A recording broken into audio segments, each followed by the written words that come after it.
నేను ఎవరో గుర్తుపెట్టానమ్మా, చెప్పారమ్మనే. నా పేరు శాశ్వతరావు అమ్మ, వాకింగ్ మెమర్.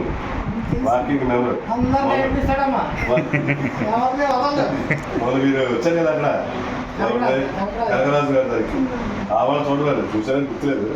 ఆవాళ్ళు చూడలేదు. అమ్మా మీ పేరు తల్లి? రమాతి. కనకరాజు గారి ఫ్యామిలీ, మీ ఫ్యామిలీ బాగుంటుంది కదా, ఒక దాంట్లో ఉందాం ఉంది. వస్తాం సార్, వస్తామమ్మా తల్లి, వస్తాం.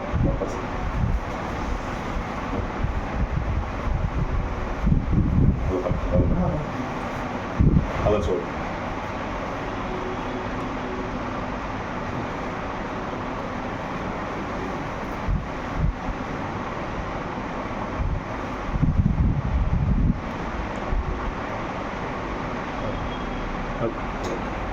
మాకు అప్పట్లో పంపించారు.